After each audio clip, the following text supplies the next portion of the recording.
from way outside. That's good. A terrific start for Memphis, up by as many as 13. Bucket. But the Warriors fight back. Me and my guys gon' pay out the block. I don't look like ball. Time's right, and I know the is walking in the limelight. A 25-point turnaround as Golden State lead by a dozen. Just listen to this crowd. It may not be Oracle Arena, but this Bay Area roar sounds very familiar. A good old-fashioned blowout here in Game 3. The Warriors offense on a tear Saturday night. Their 142 points was their most points in a playoff game in the last 45 years. 116 of those came in the final three quarters, which is the most by any team since the 1990 Celtics, who some of us think they could be playing in the finals. All right, so the Warriors look to go up 3-1 tonight. San Francisco. John Morant listed as doubtful. JJ, are the Warriors playing the best basketball right now? Because you were big on the Suns, I think. Do I remember that correctly?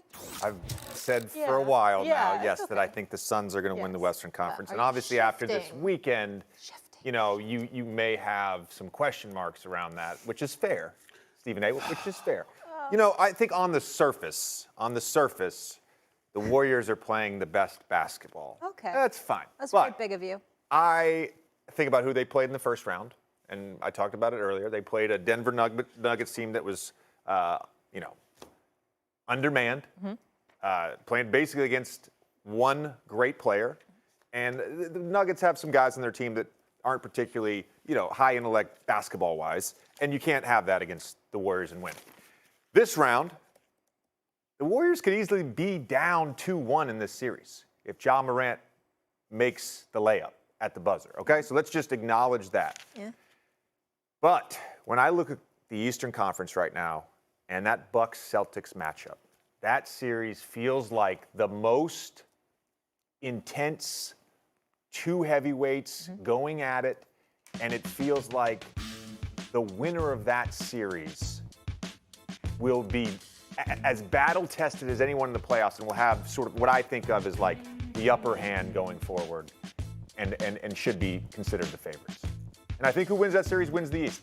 And by the way, Stephen A., you know, we were talking off air about this. You know, you look at that matchup. Let's say Warriors do win the West, and you get to either Celtics, Warriors, or Bucks, Warriors. I think the Celtics, because they already inherently play that switching defense, they would be that would be a really good matchup for them. You ever watch that show, Mad Men?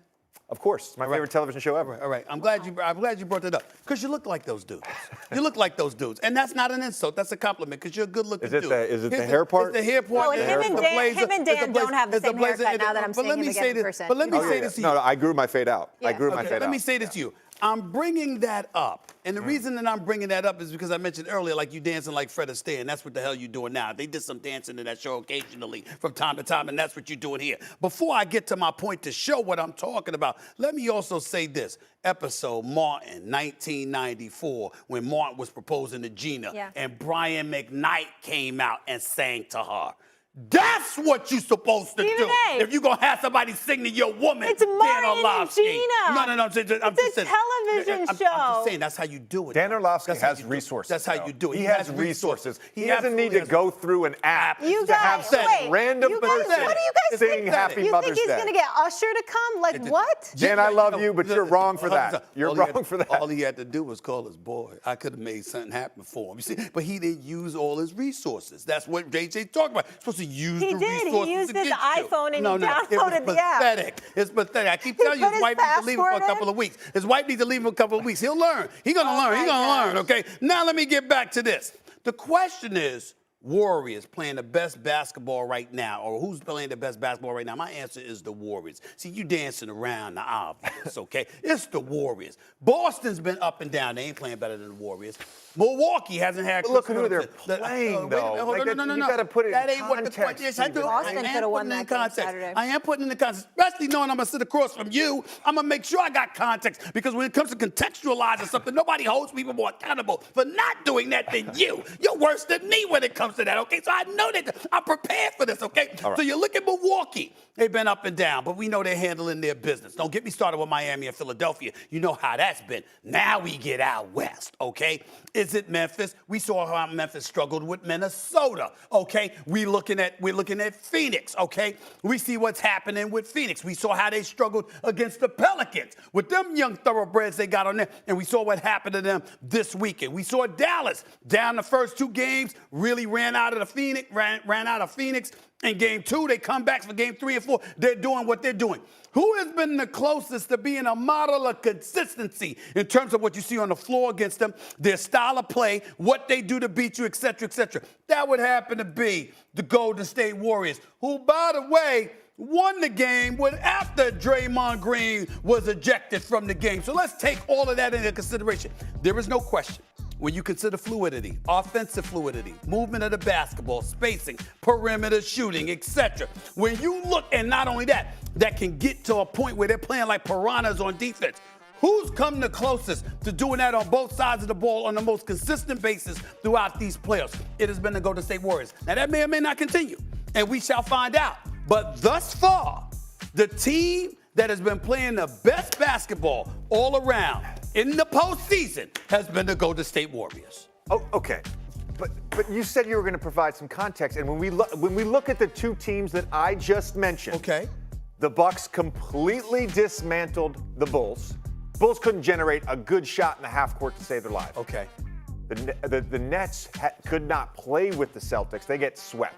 They're the only team that didn't win a playoff game in this playoff. Okay, hold on. And now they're playing each other. Okay? And all of these games outside of a stretch there in game 2, all of these games, these 3 games have been heavyweights going against each other. Well, what is Memphis? They're the number 2 overall seed in the NBA. Are they not? Am I making that up?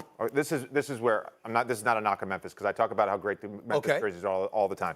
But it's very difficult to gauge in real time, and we have to do it for a living, but it's very difficult to gauge in real time when a team is rising for the first time. Fair enough. Okay? Fair With enough. The Celtics, I can say that core group has been to the conference finals twice. The Bucks, I can say that core group has won an NBA championship. Obviously, we know the Warriors, we know the Suns, but to compare the Grizzlies to either of those 2 teams, I just don't think you can do it yet. Not yet. You can say that.